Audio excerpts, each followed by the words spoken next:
Good morning, students. Today, all of you will study the chapter "The Last Child," written by Mulkraj Anand. And in this chapter, the writer describes the psychology of a child. That when a child has his parents, he or she demands various types of things like toys, sweets, balloons, various types of games. But when that child lost his parents, that one only demands one thing, that is only his parents. And the same thing has been described in the chapter 2. Now I describe this chapter. पहली बार एक छोटा सा बच्चा जिसकी उम्र लगभग 5 साल है, वो अपनी मम्मी पापा के साथ एक फेयर में जाता है, मेले में जाता है।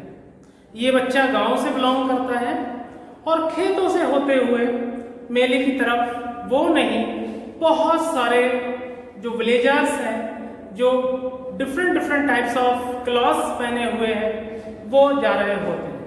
रास्ते में ये बच्चा जिस चीज को देखता है उसको फॉलो करना शुरू कर देता है, चाहे वो फ्लावर्स हों, चाहे वो डॉग्स हों, एक काइंड ऑफ बर्ड होती है जस्ट लाइक अ कबूतर, पिजन जैसा होता है, या फिर वो पतली पतली पगडंडियों पे चलती हुई छोटी छोटी चींटियां हों।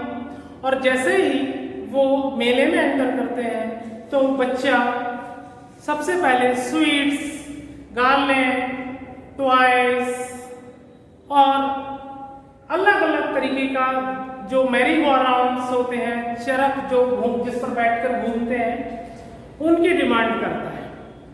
और एक जगह पर बच्चा अपनी मम्मी पापा से बहुत पीछे रह जाता है, और या फिर हम कह सकते हैं वो मेले में खो जाता है। और जब वो मेले में खो जाता है तो वो अपने मम्मी पापा को ढूंढना शुरू करता है। उसके सारे क्लॉथ्स लूज हो जाते हैं, उसका जो टर्बन है वो जमीन को टच करता हुआ चलता है, और एट द लास्ट वो एक मंदिर में घुस जाता है। वहां पर बहुत सारी भीड़ होती है और वो लगभग कुचलने वाला होता है लोगों के पैरों के नीचे से, तभी एक बहुत ही जेंटलमैन उसको गोद में उठा लेता है। वो उसके बारे में पूछता है कि कौन हो, कैसे हो, तो वो सिर्फ अपने मम्मी पापा की डिमांड करता है। वो जेंटलमैन उस बच्चे को बोलता है, बेटा स्वीट्स खाओगे, बेटा बैलून लोगे, बेटा इस चरख पर बैठोगे, मैरी गो अराउंड पर बैठोगे। लेकिन बच्चा उन सारी चीजों की तरफ से मुंह घुमा लेता है। वो सिर्फ एक चीज की डिमांड करता है और एक ही बात कहता है कि मुझे मेरे मम्मी चाहिए और मुझे मेरे पापा चाहिए। Now I start the chapter. It was the festival of spring. बसंत जो स्प्रिंग सीजन है, it was a time of spring season. और स्प्रिंग सीजन में अलग अलग जगह पे बहुत सारे फेस्टिवल्स होते हैं और फेयर लगते हैं। From the wintry shades of narrow lanes and alleys emerge a gaily clad humanity.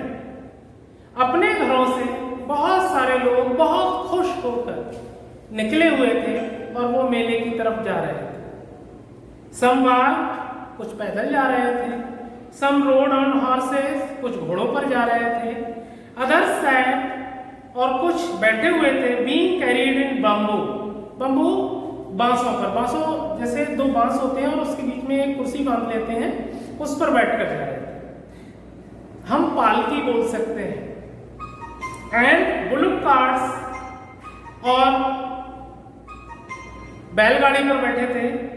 One little boy rain between his father's lag. एक छोटा सा बच्चा अपने मम्मी पापा के पीछे पीछे चल रहा था, या हम कह सकते हैं वो बीच दोनों साइडों में, एक तरफ माँ एक तरफ पापा, और बीच में वो दौड़ रहा था। Brimming over with life and laughter. और पहली बार उसका जीवन खुशियों से भरा हुआ था। कम चाइल्ड कम कार्ड हिज पेरेंट्स। उसके मम्मी पापा बार बार बोलते, बेटा जल्दी आओ जल्दी आओ, एज ही लैग बिहाइंड, क्योंकि वो पीछे छूट जाता था। Fascinated by the toys in the shops that line the way. और वो खिलौनों की दुकानों पर रुक जाता था जहां पर रास्ते में खिलौनों की दुकानें थी। He hurried towards his parents. वो अपनी मम्मी पापा की तरफ तेजी से दौड़ता था। His effects obedient, his feet obedient to their call. जैसे ही उसके मम्मी पापा बुलाते थे वैसे ही वो बहुत तेज दौड़ता था। His eyes still lingering on the receding toys. और वो या फिर उसकी आंखें अभी भी उन खिलौनों की तरफ देख रही थी। As he came to where, और जैसे ही वो उस जगह पर पहुंचा, they had stopped to wait for him. और वहां पर पहुंच गया जहां पर उसके मम्मी पापा रुक गए थे, उसका इंतजार कर रहे थे। He could not suppress the desire of his heart. और वो अपनी दिल की इच्छा को रोक नहीं पाया।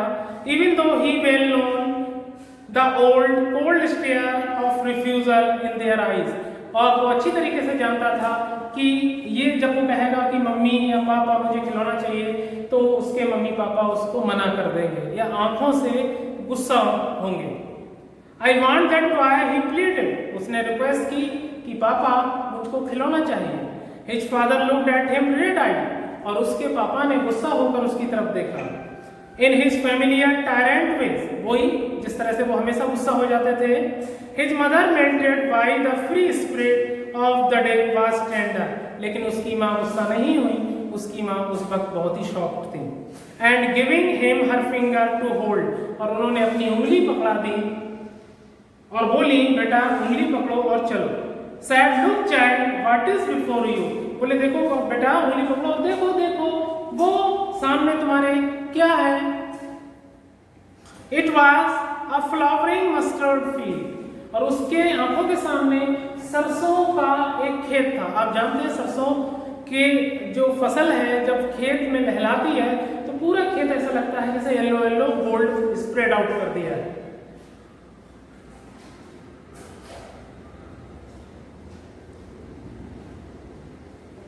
Tail like melting gold as it swept across miles and miles of feeble land. और ऐसा लगा था मीलों मीलों मीलों तक पिघला हुआ सोना बिखेर दिया हो। वो सरसों के खेत ऐसे लग रहे थे।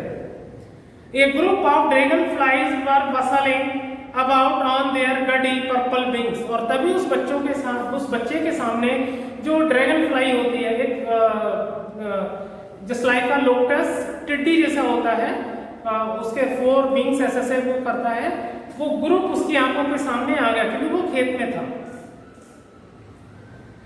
Intercepting the flight of a lone black bee और butterfly, और उन टिड्डियों के ग्रुप में उन ड्रैगन फ्लाइज के बीच में एक मधुमक्खी भी थी या फिर एक तितली भी थी। In search of sweetness from the flowers, और ये मधुमक्खी और तितली वो अपने भोजन के लिए आई थी, अपने खाना सर्च आउट करने के लिए आई थी।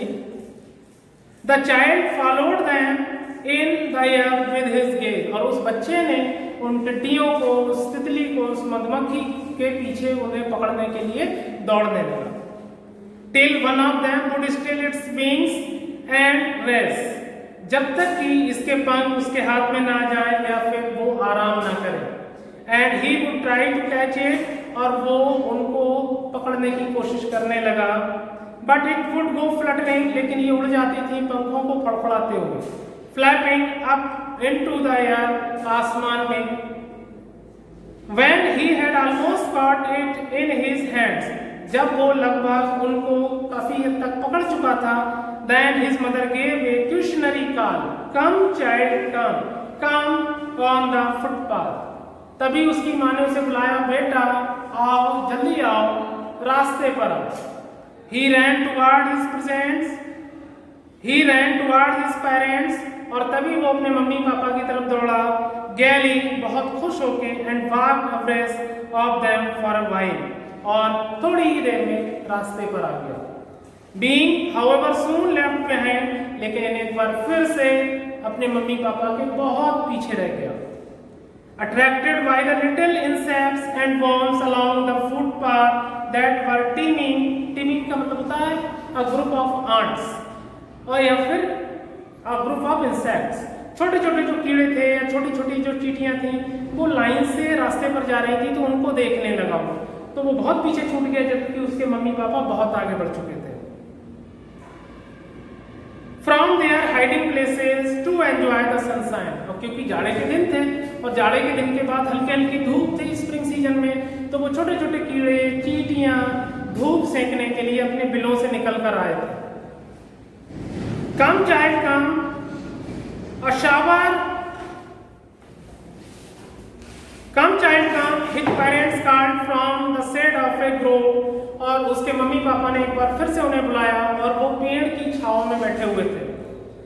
Where they had seated themselves on the edge of a well। और वहीं पर एक कुआं था और उस कुएं पर उसके मम्मी पापा बैठे हुए थे, उसके जो बाउंड्री थी उस पर बैठे हुए थे। He ran towards them। और एक बार फिर ये बच्चा अपने मम्मी पापा की तरफ दौड़ा। A shower of young flowers fell upon the child as he entered the grove। और जैसे ही वो पेड़ों के झुंड में घुसा, एक फूलों की बरसात उस बच्चे की तरफ ऊपर होने लगी और उस बच्चे ने क्या काम करा, उन फूलों को पिक करना शुरू कर दिया। And forgetting his parents. और उन फूलों की बरसात को देखकर वो अपने मम्मी पापा को भूल गया। He began to gather the raining petals. Raining petals का मतलब होता है कि फूलों की गिरी हुई पंखुड़ियों को। In his hands but lo he heard the cooing of doves. लेकिन तभी उसने उस ग्रुप से चिड़ियों की डव्स की आवाज, जिसे फाख्ता बोलते हैं, आवाज सुनी। And ran towards his parents shouting the Dove the Dove. और फाख्ता फाख्ता कहकर अपनी मम्मी पापा की तरफ भाग गया। The raining petals dropped from his forgotten hand. और वो पंखुड़ियां, वो फूलों की पंखुड़ियां जो उसने इकट्ठी की थी, वो उसके हाथ से गिर गईं।